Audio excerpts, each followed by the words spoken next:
Name is निवेश sir, I am student of faculty of university of Delhi. तो इस video में हम बात करेंगे सुप्रीम कोर्ट पार्ट 2 के बारे में, जहाँ पे मैं बात करूँगा आपसे jurisdiction of supreme court, jurisdiction and powers of supreme court के बारे में बात करूँगा मैं। ये हमारा पार्ट 2 का फर्स्ट पार्ट में हमने पूरा इसका प्रोसेस किया था, प्रोविज़न क्या है, क्वालिफिकेशन क्या होता है, ठीक है, अपॉइंटमेंट कैसे होता है। इस पार्ट में हम करेंगे jurisdiction and powers of the supreme court. तो जो लोग भी CUT PG 2023 के लिए अपियर हो रहे हैं, CUT PG 2023 के लिए अपियर हो रहे हैं, ये वीडियो स्पेसिफिकली उनके लिए है। और बाकी एग्जामिनेशन भी अगर आप दे रहे हो, या फिर आप LLM की तैयारी कर रहे हो, या फिर और भी कोई कॉम्पिटिटिव एग्जामिनेशन की तैयारी कर रहे हो, तो ये वीडियो जो है आपके लिए काफ़ी यूज़फुल होने वाला है, ठीक है। तो आज जो हम नेक्स्ट पार्ट में करेंगे कि इनका ज्यूरिडिक्शन क्या होता है, सुप्रीम कोर्ट का ज्यूरिडिक्शन क्या है, ठीक है। बहुत तरीके का ज्यूरिडिक्शन होता है, पावर्स क्या होते हैं, ये हम आज डिस्कस करेंगे।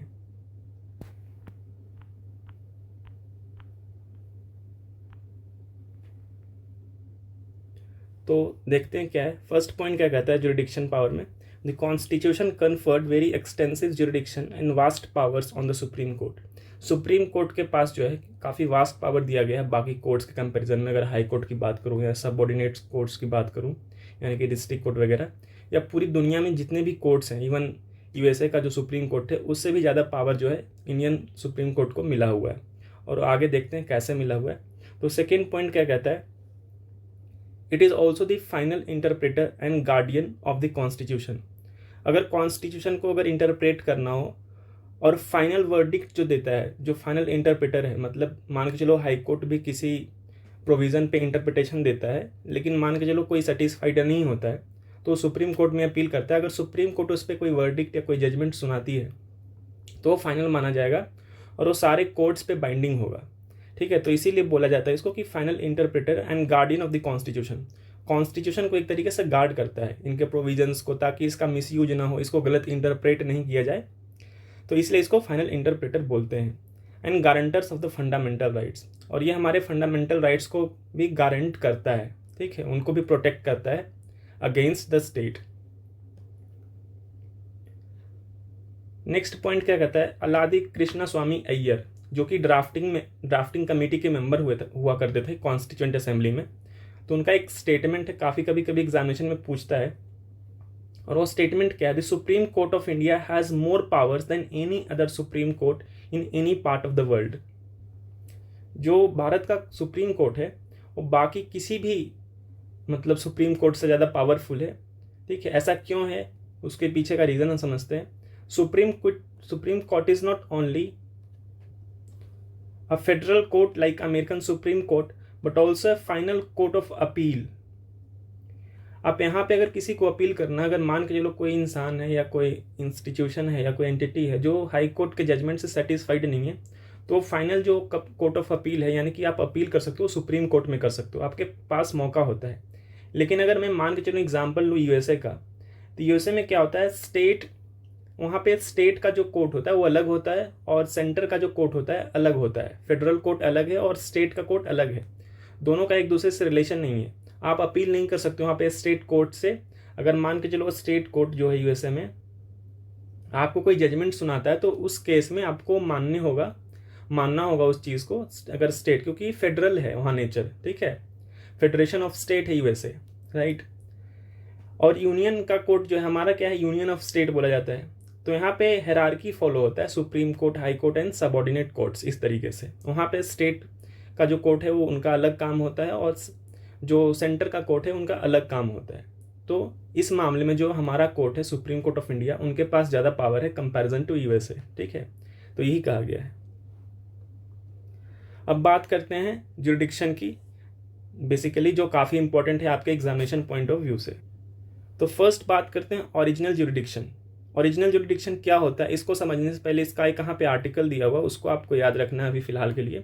आर्टिकल 131 काफ़ी इंपॉर्टेंट आर्टिकल है, ये डायरेक्टली भी एग्जामिनेशन में आर्टिकल आपसे पूछा जा सकता है। तो अब हम बात करते हैं ओरिजिनल ज्यूरिडिक्शन है क्या। तो ओरिजिनल ज्यूरिडिक्शन कुछ नहीं है। तो ओरिजिनल ज्यूरिडिक्शन कहता है power to hear such disputes in the first instance not by the way of appeal. मतलब सुप्रीम कोर्ट के पास एक पावर होता है, ठीक है, कि ऐसे डिस्प्यूट को सुनना, अपील के थ्रू नहीं। और कौन सा डिस्प्यूट है वो हम आगे बात करते हैं। एंड एक्सक्लूसिवली, ठीक है, jurisdiction in dispute between state and centre. मान के चलो कोई भी डिस्प्यूट है जो कि सेंटर और स्टेट के बीच में है, मतलब जहाँ पे केंद्र सरकार और राज्य सरकार के बीच में कोई डिस्प्यूट है, तो वो जो डिस्प्यूट होगा ओरिजिनल जुरिडिक्शन में आएगा, यही कहा गया है, ठीक है। और ये जो पावर है ओरिजिनल जुरिडिक्शन का, only Supreme Court has the power to hear such cases, ठीक है, सिर्फ और सिर्फ सुप्रीम कोर्ट के पास पावर जो है ओरिजिनल जुरिडिक्शन का है, ठीक है। सेकेंड पॉइंट क्या कहता है, अगर कोई मैटर स्टेट और एक स्टेट या दूसरे स्टेट के बीच में हो, ठीक है, उस मैटर में भी जो होगा ये सुप्रीम कोर्ट के पास पावर है, और ये जो मैटर सुनने का जो पावर है इसी को बोलते हैं ओरिजिनल जुरिडिक्शन, ठीक है। थर्ड पॉइंट क्या कहता है, centre and state on one side, एक तरफ मान के चलो एक स्टेट है और एक सेंटर है, बाकी साइड कुछ और स्टेट्स हैं, तो वो केस भी इसी ओरिजिनल जुरिडिक्शन के अंदर आएगा। Question of political nature are avoided, political nature का कोई क्वेश्चन है उसको अवॉइड करता है, वो ओरिजिनल जुरिडिक्शन के अंदर नहीं आता है बेसिकली, ठीक है। नेक्स्ट पॉइंट क्या कहता है, dispute must involve A question of law, ठीक है, और फैक्ट। जो डिस्प्यूट होगा वो क्वेश्चन ऑफ लॉ को करना चाहिए, रेज करना चाहिए। क्वेश्चन ऑफ लॉ एक कॉन्सेप्ट है, काफ़ी इंपॉर्टेंट है। क्वेश्चन ऑफ लॉ कहने का मतलब ये है कि जो डिस्प्यूट है वो होना चाहिए on the basis of violation of law, कोई सर्टेन लॉ जो कॉन्स्टिट्यूशन में दिया गया है उसका वायलेशन होना ज़रूरी है उसको ओरिजिनल जुरिडिक्शन में आने के लिए। और even fact, question of fact, अगर ओरिजिनल जुरिडिक्शन में अगर स्टेट और सेंटर दो पार्टीज हैं, ठीक है, डिस्प्यूट्स के, तो उस केस में जो क्वेश्चन ऑफ लॉ है एंड क्वेश्चन ऑफ फैक्ट दोनों हो सकता है, ऑन विच द एग्जिस्टेंस और extent of legal rights depends, ठीक है। और इसके वायलेशन की वजह से बाकी जो लीगल राइट्स है वो भी वायलेट हो रहे हैं। तो बेसिकली कहने का मतलब ये है कि स्टेट और सेंटर के बीच में जो भी डिस्प्यूट होगा, ठीक है, वो ओरिजिनल जुरिडिक्शन के अंदर आएगा, या फिर स्टेट के बीच में कोई भी डिस्प्यूट है, या फिर स्टेट सेंटर या फिर मोर देन वन स्टेट के बीच में जो डिस्प्यूट है वो ओरिजिनल जुरिडिक्शन के अंदर आता है, वो आर्टिकल 131 में दिया गया है, ठीक है। अब देखो जो सबसे एक और इम्पोर्टेंट पॉइंट है कि कौन से ऐसे प्रोविजंस हैं, कौन सा ऐसा डिस्प्यूट है जो ओरिजिनल जुरिडिक्शन के अंदर में नहीं आएगा, ठीक है। तो फर्स्ट है, ये कभी कभी एग्जामिनेशन में यहाँ से क्वेश्चन आता है, ये इंपॉर्टेंट लगा लेना आप, ठीक है, क्योंकि ओरिजिनल जुरिडिक्शन जो है काफ़ी ईजी है, काफ़ी मतलब आप इजीली आइडेंटिफाई कर सकते हो एग्जामिनेशन में, लेकिन कौन सा नहीं है ये बीच में एक डाल देगा तो थोड़ा सा कन्फ्यूज़न क्रिएट हो सकता है। तो फर्स्ट है प्री कॉन्स्टिट्यूशनल ट्रीटी, मतलब ऐसा ट्रीटी जो कॉन्स्टिट्यूशन फ्रेम होने से पहले का हो। इट मीन्स कि 1950 से पहले का अगर कोई ऐसा ट्रीटी है, ठीक है, प्री कॉन्स्टिट्यूशनल, वो जो होगा सुप्रीम कोर्ट के ओरिजिनल जुरिडिक्शन में नहीं आएगा, first point. Second, a dispute arising out of any treaty agreement etcetera, मतलब ऐसा कोई डिस्प्यूट जो मान के चलो एक स्टेट ए है और एक स्टेट बी है, ठीक है, इन दोनों के बीच में कुछ ट्रीटी साइन हुआ है पहले या कॉन्स्टिट्यूशन के बाद भी, ठीक है, फॉर दैट मैटर। तो अगर अग्रीमेंट हुआ पड़ा है, ठीक है, और उस अग्रीमेंट की वजह से कोई डिस्प्यूट क्रिएट होता है तो ओरिजिनल ज्यूरिडिक्शन में नहीं आएगा, ये बेसिकली यही कहा गया है, ठीक है। थर्ड पॉइंट जो सबसे कॉमन आता है क्वेश्चन में वो होता है इंटर स्टेट वाटर डिस्प्यूट, ये भी नहीं आता है। तो इन सब प्रॉब्लम को सॉल्व कैसे किया जाता है ये भी आप यहाँ पे जान लो। सपोज करो इंटर स्टेट वाटर डिस्प्यूट है, तो इसके लिए inter state water dispute tribunals बनाया जाता है जो इन मैटर्स को सही करते हैं, इनका जजमेंट पास करते हैं, ठीक है। यहाँ पे लिख देता हूँ, inter state water dispute tribunals, ठीक है। तो बाकी ऐसे ही अदर ट्रिब्यूनल्स होते हैं जो इन सब मैटर्स को डिस्कस करते हैं डिटेल में, उनका जजमेंट उनके बेसिस पे होता है, ठीक है। जैसे मान के चलो ट्रीटी पे है तो ट्रीटी का अलग से ट्रिब्यूनल होगा, तो इस तरीके से इंटर वाटर स्टेट डिस्प्यूट में ट्रिब्यूनल्स का काम होता है, ये ओरिजिनल जुरिडिक्शन में नहीं आएगा। नेक्स्ट पॉइंट कहता है adjustment of certain expenses and pension between centre and states, ठीक है, किसी पेंशन को लेकर के कुछ डिस्प्यूट हो तो ये सब नहीं आएगा। Matter refer to the finance commission, ऐसा मैटर जो फाइनेंस कमीशन को रेफर किया गया है, ठीक है, जो फाइनेंस से रिलेटेड बेसिकली चीज़ें हैं वो ओरिजिनल जुरिडिक्शन में नहीं आता है, ठीक है। Ordinary dispute of commercial nature between centre and state, ठीक है। देखो यहाँ पे शब्द है ऑर्डिनरी, ठीक है, ये जो वर्ड है ऑर्डिनरी इस पे काफ़ी एम्फेसाइज किया गया है, ठीक है। अगर कॉमर्शियल नेचर है और सिर्फ ऑर्डिनरी है, ठीक है, बेसिक टैक्स वगैरह का कुछ बात किया गया हो तो वो इसमें नहीं आएगा। लेकिन अगर पब्लिक इंपॉर्टेंस की बात हो जिस पे पूरा स्टेट इफेक्ट हो सकता है, इन दैट केस ये जो है ओरिजिनल जुडिक्शन के अंदर फॉल होगा, ठीक है। Recovery of damages by state against centre, ये सब बेसिक पॉइंट था जो आपको बेसिक डिफरेंस याद रखना है कि कौन सा जो है ओरिजिनल जुडिक्शन के अंदर आएगा, कौन सा ओरिजिनल जुडिक्शन के अंदर नहीं आएगा। अब बात करते हैं जुडिक्शन के बारे में। तो फंडामेंटल राइट्स में मैंने रिट जुडिक्शन को बहुत अच्छे से डिटेल में करवाया कि हेबस कॉर्पस क्या होता है, मैंडमस क्या होता है, प्रोहिबिशन क्या होता है, को वारंटो क्या होता है, सर्चुरारी क्या होता है, ये हमने डिस्कस किया इन डिटेल फंडामेंटल राइट्स में, तो आप जाके देख लो, ठीक है। और ये किस आर्टिकल के अकॉर्डिंग इशू किया जाता है, तो आर्टिकल 32, ठीक है, इंडियन कॉन्स्टिट्यूशन का, ये सुप्रीम कोर्ट का। और हाई कोर्ट का आर्टिकल है, हाई कोर्ट भी जो है, हाई कोर्ट भी आर्टिकल 226 के अंडर जो है रिट जारी कर सकता है। रिट बेसिकली एक ऑर्डर होता है कोर्ट के द्वारा, अगर आप इन सब के बेसिस पे कुछ क्राइम करते हो या कुछ आप वायलेट करते हो राइट्स का, ठीक है, तो इशू किया जाता है बेसिकली। तो डिटेल में करवाया हुआ, आप जाके देख लो उसको। तो इसमें कुछ नहीं है, कुछ पॉइंट्स हैं, इसको देख लेते हैं। The supreme Court has original but not exclusive jurisdiction. Exclusive कहने का मतलब क्या होता है कि सिर्फ और सिर्फ सुप्रीम कोर्ट ही रिट जारी नहीं कर सकता है, साथ ही साथ high court can also issue Ritz, ठीक है। तो एग्जामिनेशन में अगर आपसे पूछेगा कि सुप्रीम कोर्ट के पास एक्सक्लूसिव जुरिडिक्शन है रिट इशू करने का, तो आंसर होगा नहीं। ऐसा क्यों होगा? क्योंकि हाई कोर्ट भी रिट इशू कर सकता है, ठीक है। Next point, the only for enforcement of fundamental rights and not for other rights. जो सुप्रीम कोर्ट के पास आर्टिकल 32 के अकॉर्डिंग राइट्स है, ठीक है, वो सिर्फ और सिर्फ फंडामेंटल राइट्स के लिए ही इशू किया जा सकता है। लेकिन in case of High Court, the High Court has more powers than Supreme Court in case of writ jurisdiction. और वो कैसे? क्योंकि High Court has power to issue writs on the rights other than fundamental rights as well, like basic legal rights, basic constitutional rights. In that case also high court can issue writs. So basically supreme court has narrower than high court, ठीक है। जो supreme court का पास power, supreme court के पास जो power है writ issue करने का, वो नैरोवर है than High Court comparison to, ठीक है। ये पॉइंट हमेशा कभी कभी एग्जामिनेशन में पूछा जाता है। Parliament can confer power on Supreme Court to issue writs for the other purpose also. लेकिन पार्लियामेंट अगर चाहे तो सुप्रीम कोर्ट को भी पावर ये दिया जा सकता है कि आप अदर देन फंडामेंटल राइट्स के अलावा भी बाकी रिट इशू कर सकते हो, लाइक हाई कोर्ट। तो बेसिक साइड डिफरेंस था। बाकी आपको ये जो रिट वाला पार्ट है फंडामेंटल राइट्स में बहुत अच्छे से लेक्चर में बहुत एट लेंथ हमने डिस्कस किया है। अब बात करते हैं अपीलेट जुरिडिक्शन का, ठीक है। इसमें आर्टिकल उतना याद नहीं भी रखोगे तो चलेगा, ठीक है।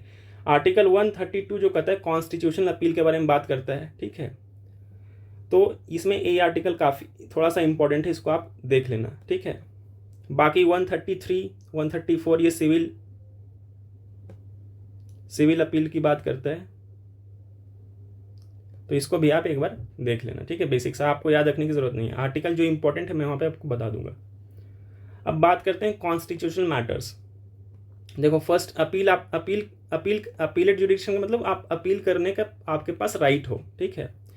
तो कॉन्स्टिट्यूशनल मैटर्स में कर सकते हो against the judgement of High court.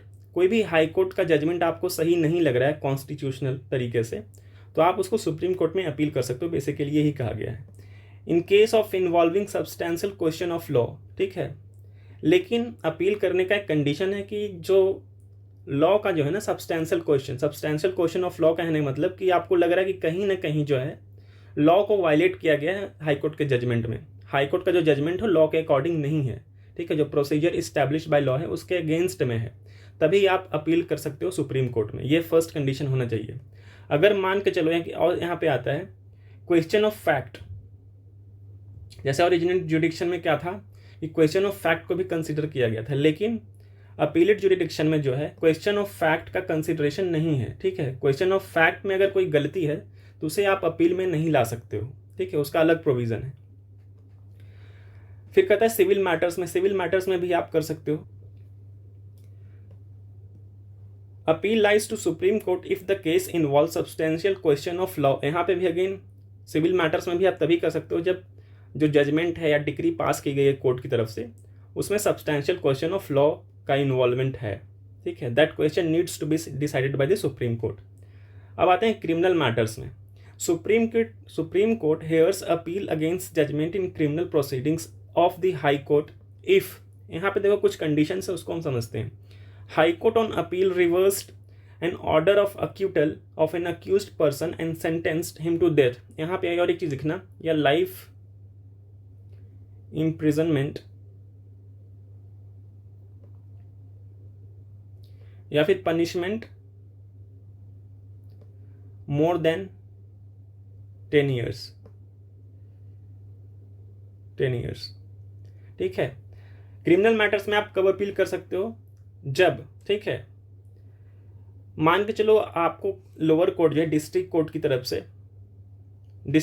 तरफ से है जो अक्विटल मिल गया, मतलब आपको छोड़ दिया गया, आपको बरी कर दिया गया, लेकिन हाई कोर्ट जो है उस जजमेंट को रिवर्स कर देती है।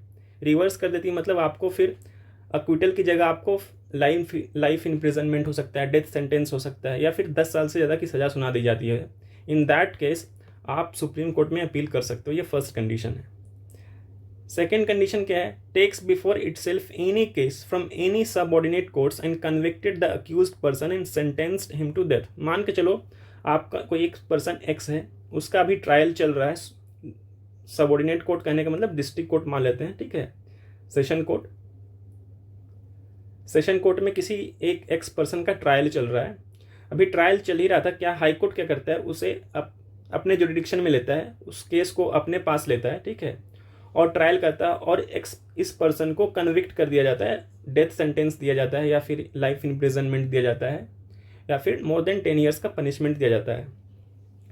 यहाँ पे क्या सेशन कोर्ट में भी केस खत्म नहीं हुआ था, हाई कोर्ट ने अपना सुमोटो लिया और उस केस को अपने पास लिया और इसको कन्विक्ट कर देता है। उस केस में भी एक्स के पास राइट है कि सुप्रीम कोर्ट में अपील कर सकता है, ठीक है।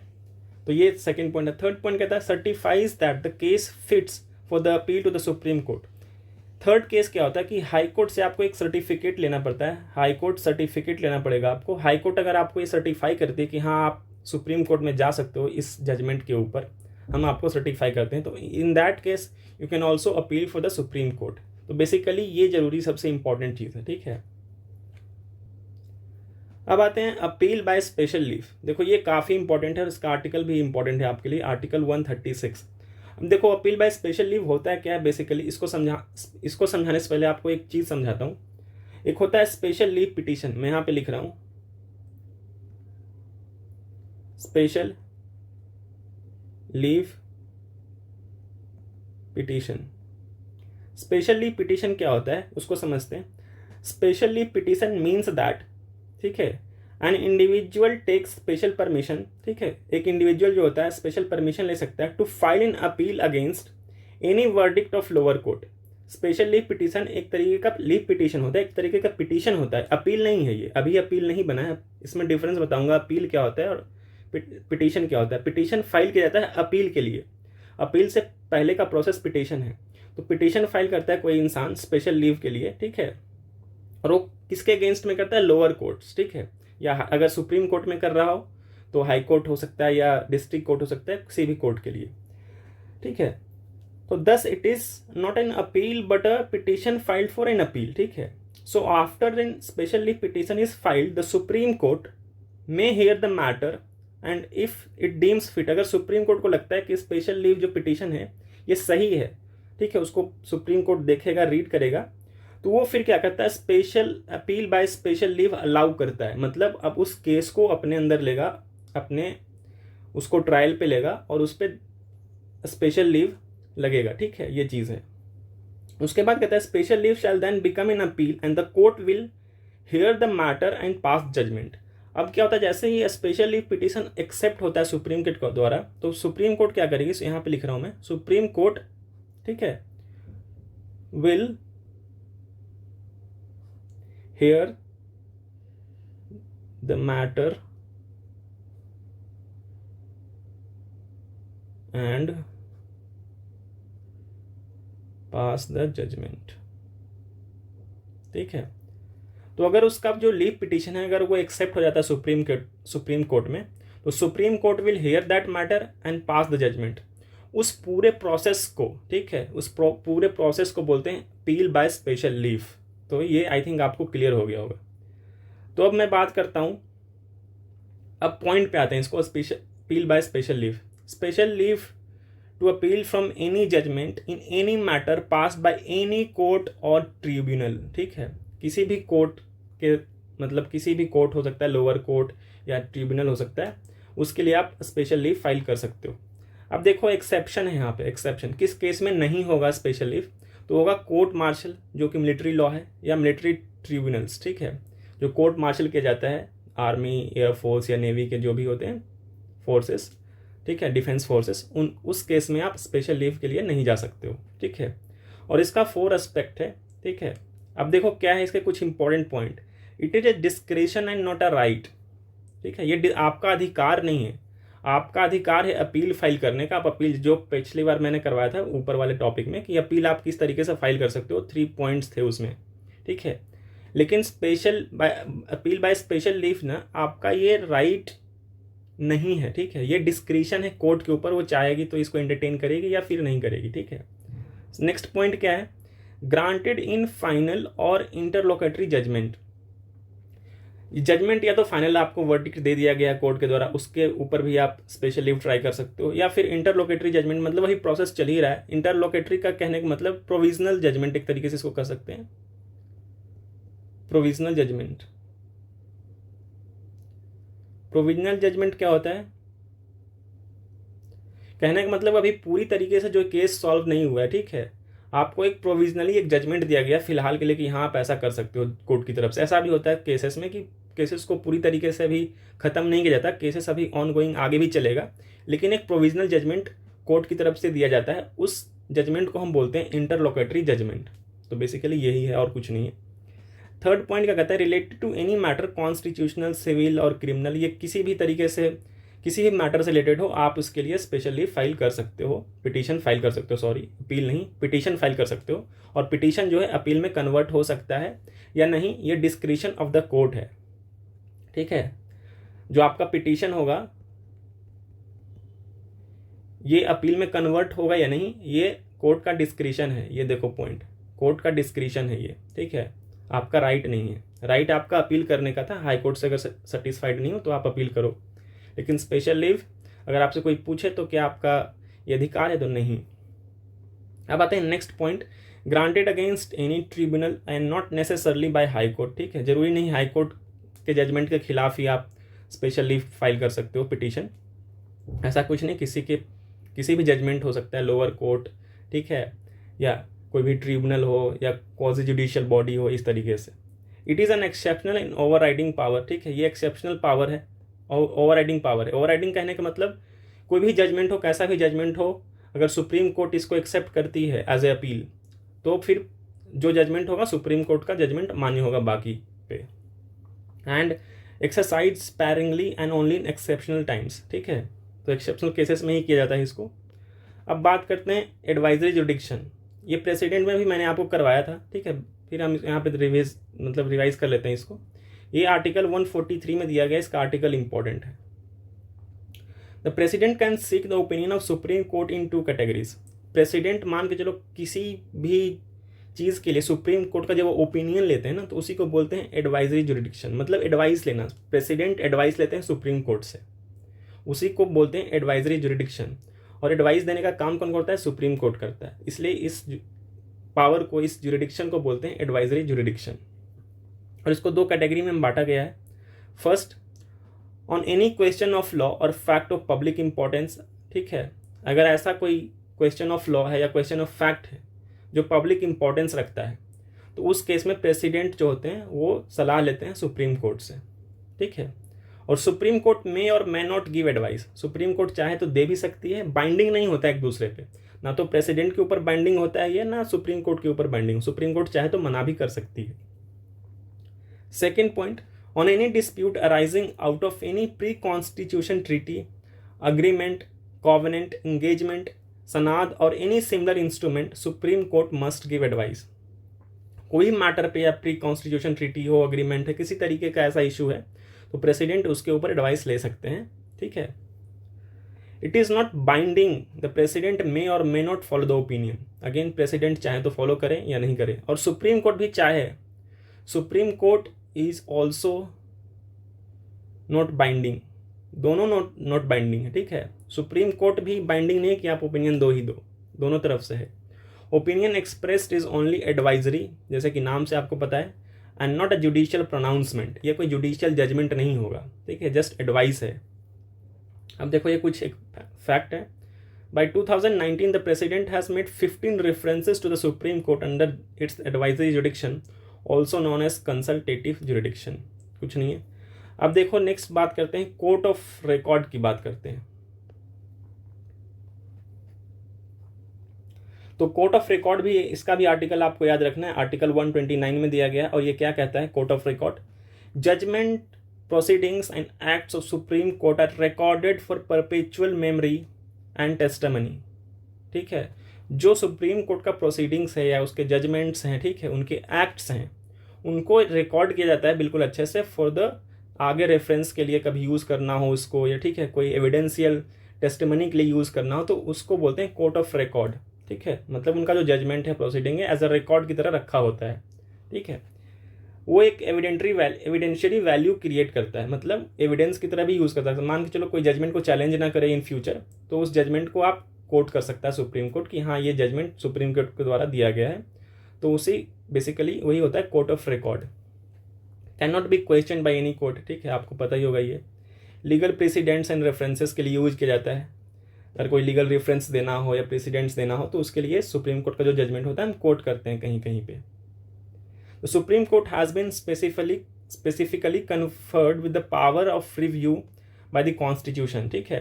और पावर ऑफ रिव्यू क्या होता है, मतलब खुद के जजमेंट को भी ये रिव्यू कर सकता है, उसको चेंज भी कर सकता है, बेसिकली ये कहा गया, ठीक है। और ये सुप्रीम कोर्ट ही कर सकता है ऐसा।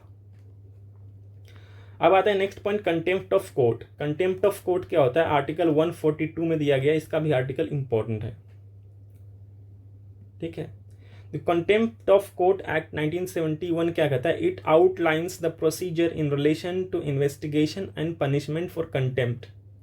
कंटेम्प्ट मतलब क्या होता है कि मान के चलो आप कोई गलती करते हो ना, तो कोर्ट आपको पनिश करती है, ठीक है। वो अभी समझ जाओगे आप क्या है आगे।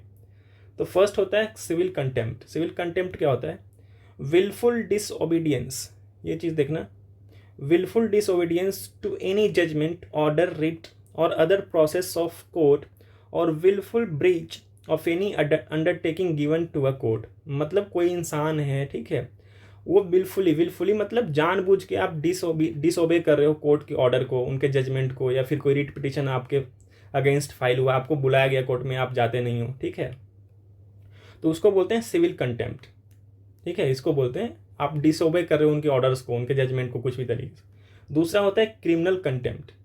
क्रिमिनल कंटेम्प्ट क्या होता है, publication of any matter, publication देखो यहाँ पे ध्यान से, पब्लिकेशन ऑफ एनी मैटर्स और डूइंग एन एक्ट विच स्कैंडलाइजेस और lowers the authority of court. ऐसा कोई भी पब्लिकेशन, मतलब आप किस न्यूज़पेपर में छाप देते हो कोर्ट के अगेंस्ट में कुछ गलत सलत, ठीक है, विदाउट एनी एविडेंस, कुछ ऐसा काम करते हो जिसकी वजह से जो कोर्ट का इमेज होता है वो खराब होता है, तो उसे बोलते हैं क्रिमिनल कंटेम्प्ट, ठीक है।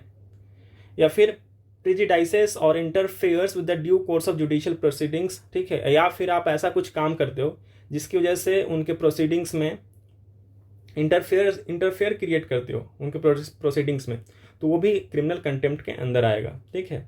या इंटरफेयर्स और obstructs the administration of justice in any other manner, या आप किसी तरीके से ऑब्स्ट्रक्शन करते हो उनके जजमेंट पास करने में, या किसी तरह से कोर्ट प्रोसीडिंग्स के खिलाफ अगर आप मान के चलो कुछ ऑब्स्ट्रक्शन क्रिएट करते हो, ऑब्स्टिकल क्रिएट करते हो, कुछ गलत सलत लिख देते हो न्यूज़पेपर में, बुक में, या कहीं स्टेटमेंट दे देते हो कुछ भी विदाउट एविडेंस, तो वो होगा क्रिमिनल कंटेम्प्ट बेसिकली। अब कुछ एक्शन होते हैं जो क्रिमिनल कंटेम्प्ट में नहीं आए हो, क्या क्या है उसको भी देख लेते हैं। Action that do not amount to contempt of court. तो फर्स्ट क्या होता है, इनोसेंट पब्लिकेशन। इनोसेंट मतलब आप गलती से कर दिया, या फिर होता है ना कि ये actually basically it is a part of interpretation कि supreme court how supreme court will interpret your publication और योर स्टेटमेंट और योर एक्ट, ठीक है, किस तरीके से करता है उस पर डिपेंड करता है।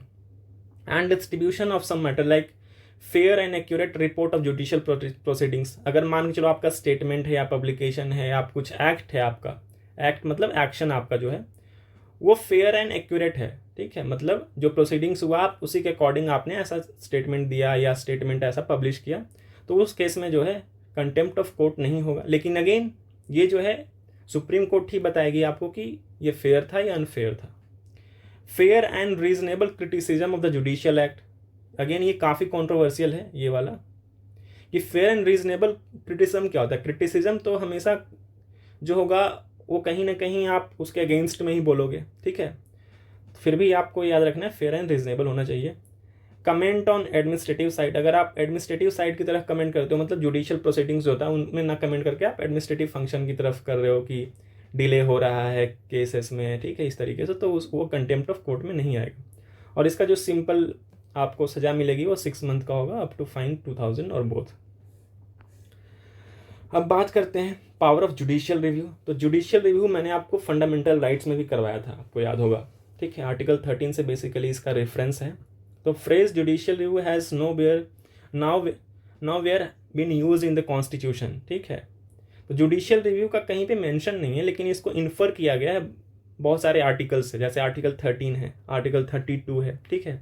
इस तरीके से आर्टिकल 136 है, ये सब जो आर्टिकल्स हैं इनमें से इन्फर किया गया। तो बेसिकली जो मेन आर्टिकल है जहाँ से जुडिशियल रिव्यू का कॉन्सेप्ट निकल के आता है वो है article 13, the laws which are inconsistent with fundamental rights are void, ठीक है। ये आर्टिकल 13 कहता है, तो यहीं से कॉन्सेप्ट निकल के आता है बेसिकली जुडिशियल रिव्यू का, ठीक है। The constitutional validity of legislative और एग्जीक्यूटिव इनैक्टमेंट्स कैन बी चैलेंज्ड, और इसके आप जुडिशियल रिव्यू के तहत क्या होता है कि कोई भी कॉन्स्टिट्यूशनल वैलिडिटी है, फिर लेजिस्लेटिव हो या एग्जीक्यूटिव का पार्ट, एग्जीक्यूटिव एक्ट लॉज हो या लेजिस्लेटिव लॉज हो, आप उसके अगेंस्ट जो है जुडिशियल रिव्यू मतलब सुप्रीम कोर्ट कर सकती है, ठीक है। Basically to examine the constitutionality of legislation and executive orders of both state and central governments if they infringe fundamental rights, यहाँ पे आर्टिकल 13 आएगा, यहीं से बेसिकली आता है। Outside the competence of the authority which has framed it, ठीक है, उस केस में भी कर सकते हो। Repugnant to the constitutional provisions, इस केस में भी कर सकते हो। If found to be violative the constitution, ultra vires, ठीक है। अगर आप कॉन्स्टिट्यूशन से आगे जाके कोई लॉ बनाते हो, कोई भी लेजिस्लेटिव बनाती है या फिर एग्जीक्यूटिव फ्रेम करती है, ठीक है, या फिर इवन हाई कोर्ट या लोअर कोर्ट्स भी ऐसे लॉ आउट ऑफ जुरिडिक्शन जाके करते हैं, तो उस केस में भी जो है जुडिशियल रिव्यू का कॉन्सेप्ट आता है आगे, ठीक है, और उनको इलीगल किया जाएगा। तो बेसिकली यही है। और कुछ आर्टिकल्स दिए हुए हैं जहाँ से इनका मतलब निकल के आता है, इन्फर किया जाता है, वो आर्टिकल 13 बेसिकली सबसे इंपॉर्टेंट ये है। अगर आपसे एग्जामिनेशन में पूछे कौन सा आर्टिकल है जो जुडिशियल रिव्यू को इन्फर करता है, तो आर्टिकल 13 होगा। लेकिन कुछ और आर्टिकल्स है जहाँ पे ये कॉन्सेप्ट निकल के आता है, जैसे कि आर्टिकल 32, ठीक है, कॉन्स्टिट्यूशनल रेमेडी की बात करता है। आर्टिकल 136 मैंने भी ऊपर आपको करवाया, 143, 226 हाई कोर्ट वाला जो जुरिडिक्शन है, ठीक है, 246, 556, ये आर्टिकल आपके लिए उतना इंपॉर्टेंट नहीं है, लेकिन जो जो आर्टिकल आपको करवाया ऊपर वो आपके लिए इंपॉर्टेंट है, ठीक है। तो बाकी जो सुप्रीम कोर्ट का इतना था, मैंने पावर्स आपको करवा दिया, आपके प्रोविजंस जो सुप्रीम कोर्ट से रिलेटेड है वो मैंने करवा दिया आपको। तो बेसिकली जो सुप्रीम कोर्ट का चैप्टर है, ठीक है, वो यहाँ पे ख़त्म होता है। आप जाके क्वेश्चन इसके करो जाके बेसिकली। तो इस वीडियो में इतना ही। Thank you and have a nice